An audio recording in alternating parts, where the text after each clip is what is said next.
आज के पाठ का शीर्षक है साकेत की भाषा और शिल्प। इस पाठ के अध्ययन के उपरांत आप गुप्त जी की काव्य भाषा की विशिष्टताओं को जान पाएंगे।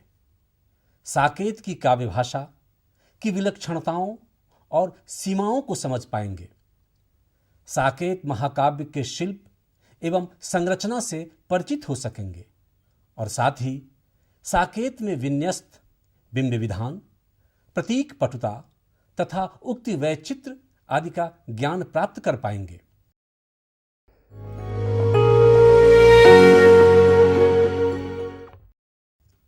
मैथिली शरण गुप्त रचित साकेत महाकाव्य भाषा और शिल्पगत विशेषताओं के कारण हिंदी काव्य जगत में महत्वपूर्ण स्थान रखता है।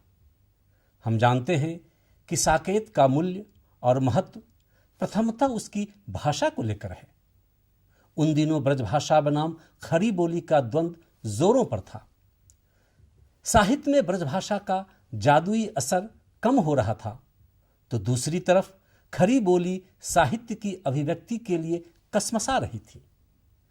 पुरानी भाषा का मोह और नई भाषा को अपनाए जाने का खतरा उन दिनों अधिकांश रचनाकारों के दिल और दिमाग में था।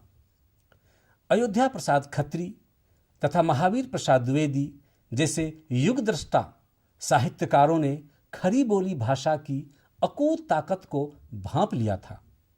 इसलिए इन विद्वानों ने रचनाकारों को खरी बोली में काव्य लिखने के लिए उत्साहित, प्रेरित और प्रोत्साहित किया। इन्हीं प्रेरणाओं से प्रभावित होकर मैथिली शरण गुप्त ने खरी बोली हिंदी में कई काव्यों की रचना की। इन काव्यों में साकेत महाकाव्य का स्थान भाषा के शिल्प सौंदर्य के साथ कई कारणों से अप्रतिम है। हम इस पाठ में साकेत की भाषा तथा उसके शिल्प सौंदर्य की विस्तार से चर्चा करेंगे। साकेत महाकाव्य ने खड़ी बोली हिंदी के उबड़ खाबड़ रास्ते को समतल बनाने का अद्भुत प्रयास किया। कहने की आवश्यकता नहीं कि इस प्रयास की पृष्ठभूमि में द्विवेदी युग की भाषाई चेतना काम कर रही थी। आचार्य रामचंद्र शुक्ल ने उनकी इस भाषाई चेतना को परखते हुए अपने इतिहास में इस पर टिप्पणी करते हुए कहा है, खरी बोली के पद्य विधान पर भी आपका यानी महावीर प्रसाद द्विवेदी का पूरा असर पड़ा। पहली बात तो यह हुई कि उनके कारण भाषा में बहुत कुछ सफाई आई। बहुत से कवियों की भाषा शिथिल और अव्यवस्थित होती थी और बहुत से लोग ब्रज और अवधि आदि का मेल भी कर देते थे। सरस्वती के संपादन काल में उनकी प्रेरणा से बहुत से नए लोग खड़ी बोली में कविता करने लगे। उनकी भेजी हुई कविताओं की भाषा आदि दुरुस्त करके वे सरस्वती में दिया करते थे। इस प्रकार के लगातार संशोधन से धीरे धीरे बहुत से कवियों की भाषा साफ हो गई। उन्हीं नमूनों पर और लोगों ने भी अपना सुधार किया। किसी भी साहित्य और भाषा के आरंभिक दौर में निर्णय लेना अत्यंत कठिन कार्य होता है। महावीर प्रसाद द्विवेदी युग के प्रतिनिधि रचनाकारों ने खड़ी बोली में हिंदी में रचना करने का निर्णय तो ले लिया, लेकिन खड़ी बोली के कौन से रूप को काव्य भाषा बनाया जाए, इस संदर्भ में लिया गया निर्णय कुछ आलोचकों के अनुसार हड़बड़ी में लिया गया निर्णय था। आचार्य रामचंद्र शुक्ल इस ओर संकेत करते हुए हिंदी साहित्य के इतिहास में कहते हैं, उनका जोर बराबर इस बात पर रहता था कि कविता बोलचाल की भाषा में होनी चाहिए।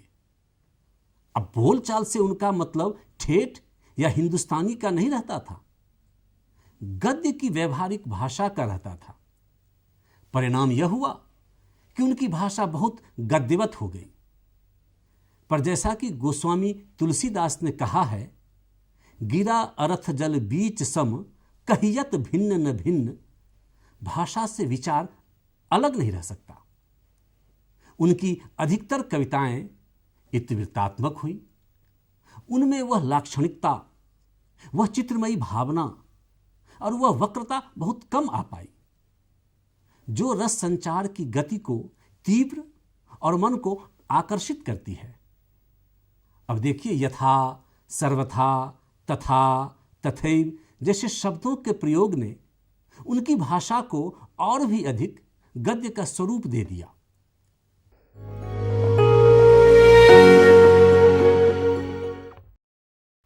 डॉक्टर नगेंद्र साकेत महाकाव्य के प्रशंसकों में एक हैं, लेकिन उन्होंने साकेत की भाषाई सीमा को बताने में कोताही नहीं की।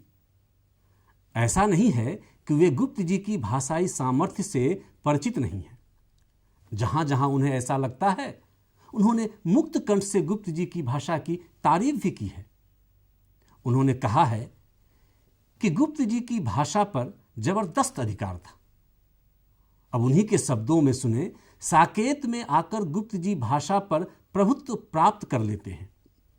कवि का भाषा पर अधिकार इतना व्यापक और विस्तृत हो जाता है कि वह जैसे चाहे उसका प्रयोग सरलता से कर लेता है। साकेत के किसी स्थल को पढ़कर यह अनुभव हो सकता है कि कवि को कोई भी शब्द ढूंढना नहीं पड़ा है, वह स्वयं उसकी जिह्वा पर आ गया है। सत्य है तो है सत्यानाश, हास्य है तो है हत्यापाश। इसका प्रमाण है उनके तुकांत प्रयोग। पाठक देखेंगे कि कठिन से कठिन तुक भी कवि को सरलता से मिल जाते हैं और उसके प्रयोग भी प्रायः दोहरे हैं। मेरा तात्पर्य यहां केवल उसका भाषा पर व्यापक अधिकार दिखाना है।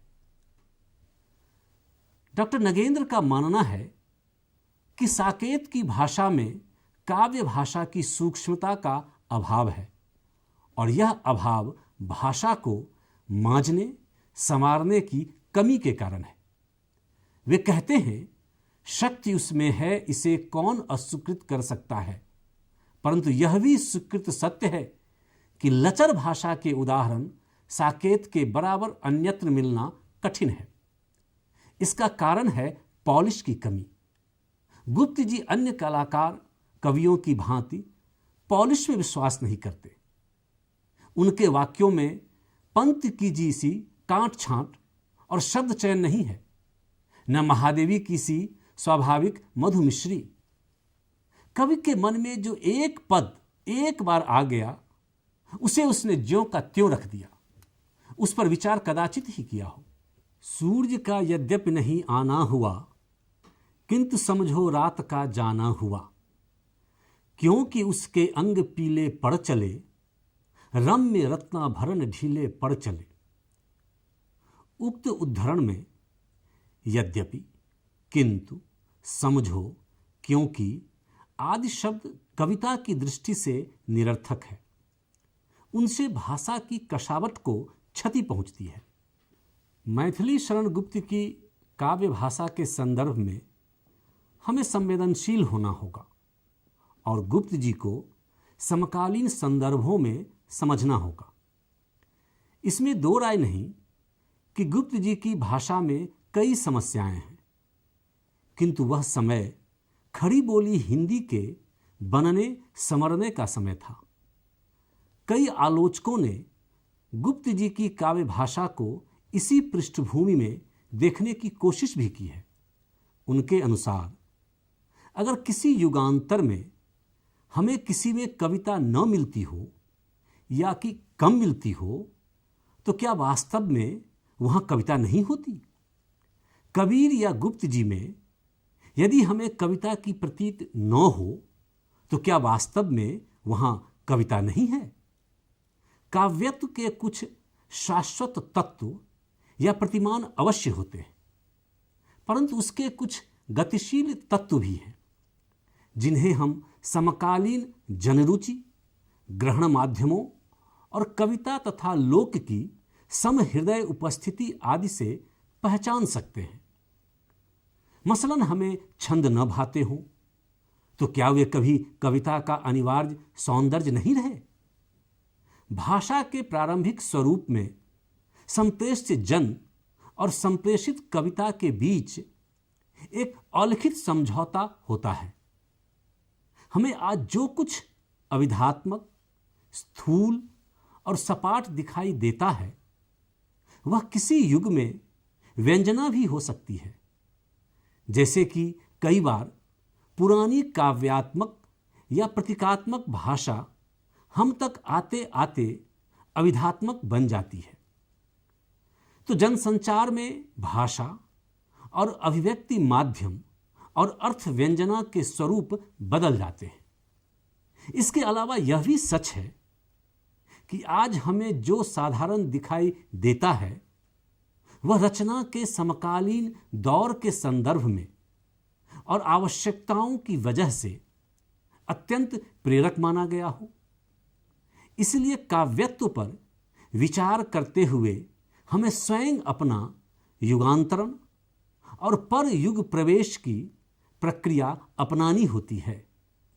उसके बिना उसका सही संदर्भ में मूल्यांकन नहीं हो सकता। आलोचक प्रभाकर श्रोत्रिय गुप्त जी की काव्य भाषा को इसी पृष्ठभूमि और संदर्भ में देखते हैं। उनके अनुसार हमारा युग भले ही गुप्त जी से ज्यादा फासले पर न हो, लेकिन समय की तीव्र गति के कारण हम उनसे काफी दूर निकल आए हैं। क्योंकि समय की गति नियमित नहीं, नैमित्तिक हुआ करती है। इस दृष्टि से 20वीं शती के प्रारंभिक 2-2.5 दशकों में कवियों ने काव्य भाषा निर्माण में जो कड़ा और सच्चा संघर्ष किया था, वह भले ही आज हमें मामूली और प्राथमिक दिखाई दे, परंतु तब वह मामूली नहीं था। जिन आलोचकों ने साकेत में सूक्तियों के अत्यधिक प्रयोग पर एतराज जताया है या यह कहा है कि अतिशय सूक्तियों के प्रयोग से कविता में अनावश्यक नैतिकता या उपदेशात्मकता आ जाती है, का प्रतिवाद करते हुए और तत्कालीन कविता में सूक्ति प्रयोग की विवशता पर विचार करते हुए श्रोत्रिय साहब कहते हैं कि सूक्तियां समाज में परीक्षित अनुभवों और ज्ञान का निचोड़ होती है, जो आगामी पीढ़ियों को टकसाल के रूप में दी जाती है। यह बना बनाया सांचा स्वयं खोज करने या संघर्ष पूर्व अनुभव प्राप्त करने की जगह अपने आप सरलीकरण और किसी हद तक अंधविश्वास को जन्म देता है। लेकिन यहां यह कहने का आशय अनुभूति से कवि के संबंध को निर्धारित करने में सक्रिय मानसिकता की ओर इशारा करना भर है, ताकि गुप्त जी के भाषिक रुझानों को समझा जा सके। इस प्रवृत्ति को समय की सापेक्षता में भी देखना होगा। काव्य भाषा के आरंभिक दौर में कवि के सम्मुख अभिव्यक्ति सबसे बड़ा संकट होता है। सूक्तिमत्ता उससे पार पाने का एक रास्ता भी है, क्योंकि जब तक काव्य भाषा के अंतःस्राव नहीं खुलते, उसमें व्यंजना की परिपक्व प्रणाली विकसित नहीं होती, तब तक कवि को काव्य वस्तु की काव्य भाषा में प्रस्तुति के लिए भाषा में अनेक ढले ढलाए रूपों को स्वीकार करना पड़ता है। सूक्ति लक्षणा का एक सरलीकृत माध्यम है, जो पूर्वानुभवों के कारण 100 टंच खरा माना जाता है।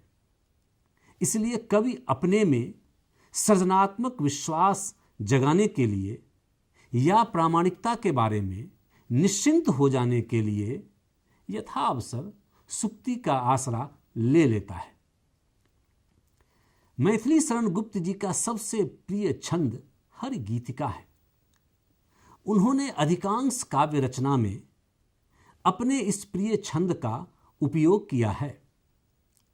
डॉक्टर नामवर सिंह उनके हरि गीतिका छंद के प्रयोग के संदर्भ में बराबर कहते हैं, मैथिली शरण गुप्त का यह असंदिग्ध काव्य विवेक था कि उन्होंने जल्द ही संस्कृत गुणवृत्तों को छोड़कर हिंदी के लिए चिरपरिचित छंद हरि गीतिका को अपनाया।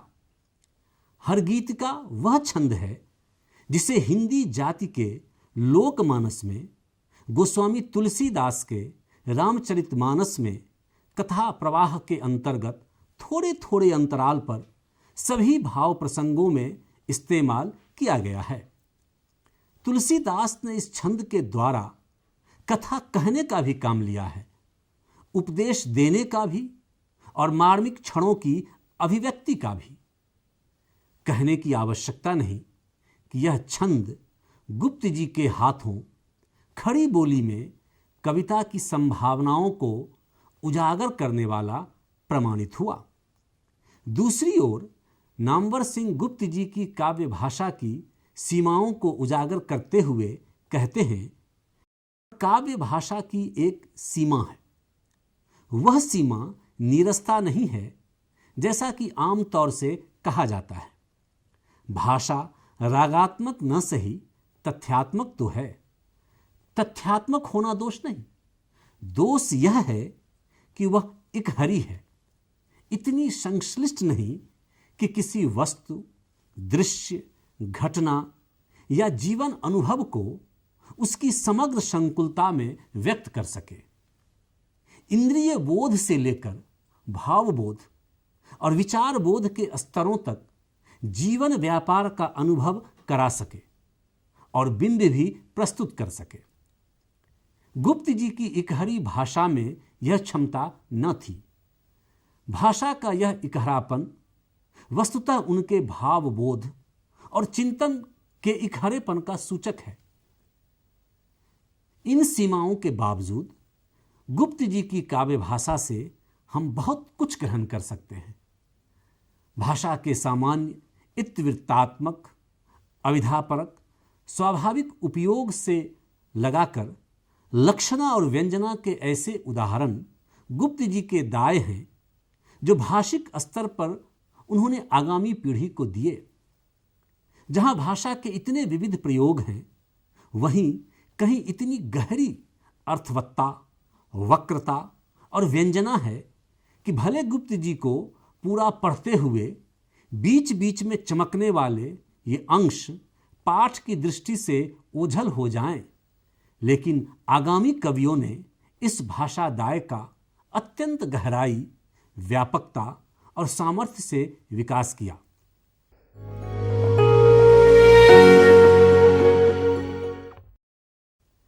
कला एवं कवित्व के क्षेत्र में साकेत का स्थान कम महत्वपूर्ण नहीं है। गुप्त जी की उद्भावना शक्ति, उनका उक्ति वैचित्र्य और उनकी भागभंगिमा यहाँ उत्कृष्ट रूप में उपस्थित हुई है। काव्य के प्रति गुप्त जी का दृष्टिकोण बड़ा विशद है। साहित्य को वे जीवन का चित्र कहते हैं। मृत हो कि जीवित जाति, इन सब का साहित्य जीवन चित्र है। वे इसे आत्मतोष या वाह्य मनोरंजन के रूप में नहीं ग्रहण करना चाहते, क्योंकि इसमें लोक मंगल का मर्म भी निहित है। केवल मनोरंजन न कवि का धर्म होना चाहिए, उसमें उपदेश का भी मर्म होना चाहिए। साहित्य केवल इतिवृत्तात्मक सूचनाएं ही न देकर यह भी इंगित करता है कि हमारा ध्येय क्या होना चाहिए। जो हो रहा, जो कुछ जहां जो हो रहा, यदि वही हमने कहा तो क्या कहा, किंतु होना चाहिए कब क्या कहां, व्यक्त करती है कला ही तो यहां।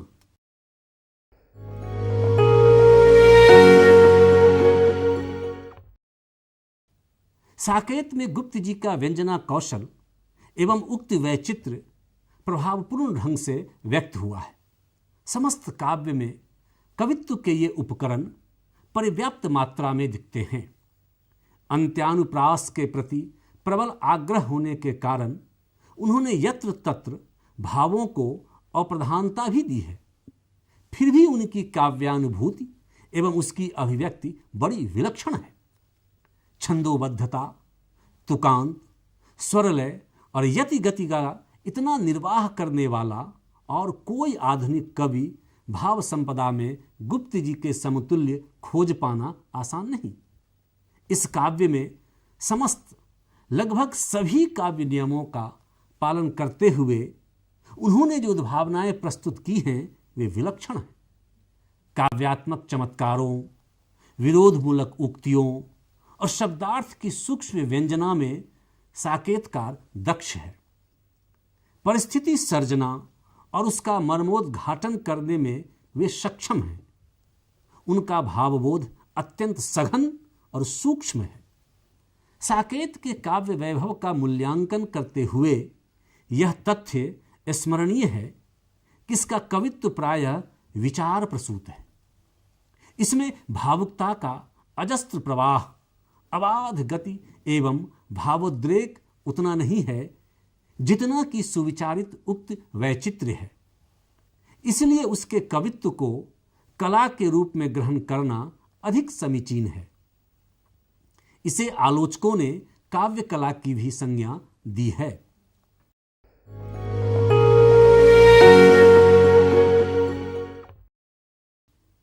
साकेत महाकाव्य में गुप्त जी ने कई अच्छे बिंबों का प्रयोग किया है। साकेत के बिंब विधान की खासियत यह है कि इसमें विराट और सूक्ष्म दोनों ही रूप उत्कृष्टता के साथ प्रयुक्त हुए हैं। उर्मिला की प्रणति का यह परम पवित्र स्वरूप नाटकीय क्षण स्थिर दृश्य जैसा प्रतीत होता है और पुरुष के आश्रय में प्रकृति का रूपक प्रकट करता है। चूमता था भूमि तल को अद्विद सा भाल, छत्र सा सिर पर उठा था प्राणपति का हाथ, हो रही थी प्रकृति अपने आप पूर्ण सनाथ। इसी प्रकार वन में राम का अभिषेक किया जाता है। व्योम के वितान तले चंद्रमा का छत्रतान, सच्चा सिंह आसन बिछा दे बैठ जाओ तुम। कवि ने यहाँ कल्पना का आश्रय लेकर सामान्य दृश्यों में विराट आकार प्रदान किया है। बिंब का प्रतिबिंब भाव भी उसने बड़ी सूक्ष्मता से व्यंजित किया है। रात्रि में गंगा की निस्तब्ध हिलोरों में आकाश की प्रतिछाया पड़ती है। ऐसा ज्ञात होता है कि जैसे स्वगंगा उतरकर सपरिधान स्नान कर रही है। पृथ्वी की मंदाकिनी लेने लगी हिलोर, स्वर्ग गंगा उसमें उतर डूबी अंबर भोर। उसी तरह बृहदाकार को सूक्ष्म रूप में प्रकट करना इसी प्रकार का चमत्कार है। वनस्थली में पगडंडी कवि को केश कलाप के मध्य मांग जैसी ज्ञात होती है। चित्रकूट में पर्वत उसी प्रकार स्थित है जैसे अंगूठी में नग जड़ दिया गया हो। वन मुद्रा में चित्रकूट का नग जड़ा। यहाँ नग शब्द दोनों रूपों अर्थात पर्वत एवं रत्न में सार्थक है।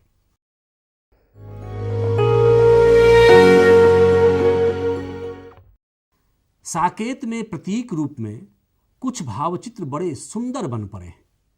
वनवासी राम का वल्कल वस्त्रों से आवृत स्वरूप शैवल परिवृत्त तथा सरोरुह श्याम जैसा प्रतीत होता है।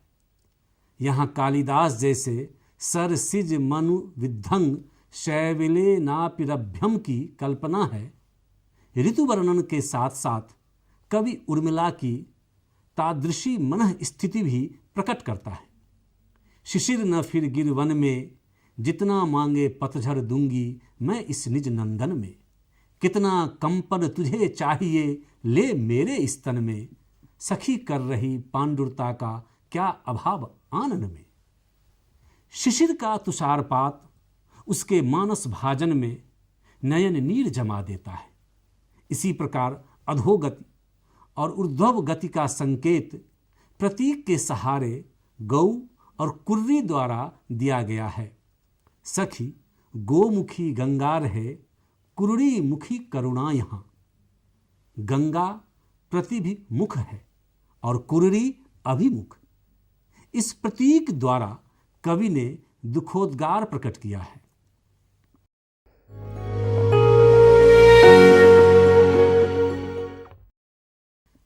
काव्य कला के संदर्भ में गुप्त जी का उक्त वैचित्र विशेष रूप से उल्लेखनीय है। प्रातःकालीन त्रिविध पवन का वर्णन करता हुआ कवि सुमन रज सर्वांग में मलने लगा कहकर उसकी गति एवं सघनता ध्वनित कर देता है। पृथ्वी ने अपना हरा भरा आंचल पसार कर ताराओं को ओस रूप में उतार लिया है। अपना भंडार छिन जाने से आकाश क्रुद्ध हो उठा है और इसीलिए लालिमा के व्याज से अपना आक्रोश प्रकट कर रहा है। प्यार से अंचल पसार हरा भरा, तारकाएं खींच लाई हैं धरा, निरख रत्न हरे गए निज कोश के, शून्य रंग दिखा रहा है रोष के। यहां शून्य शब्द कोश लुट जाने के अर्थ में अत्यधिक सप्रयोजन है। प्राची दिशा की इस अरुणिमा को देखकर कवि की कल्पना है, गगन सागर में उठा क्या ज्वार है। इसी पृष्ठभूमि में दंपति का संलाप प्रस्तुत करके कवि ने प्रासंगिक स्थिति की सफल सर्जना की है।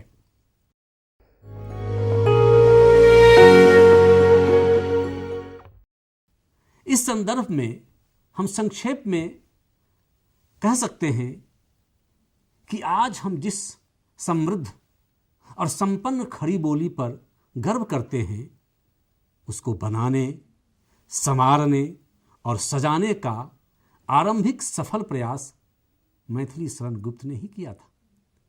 हिंदी साहित्य के युग प्रवर्तक महावीर प्रसाद द्विवेदी के नेतृत्व में गुप्त जी ने खड़ी बोली हिंदी को काव्य रचना का माध्यम बनाया। खड़ी बोली को गद्य के लिए तो ठीक माना जाता था, किंतु पद्य के लिए नितांत अनुपयुक्त। गुप्त जी ने खड़ी बोली में उत्कृष्ट कविता लिखकर काव्य रचना का मार्ग प्रशस्त किया।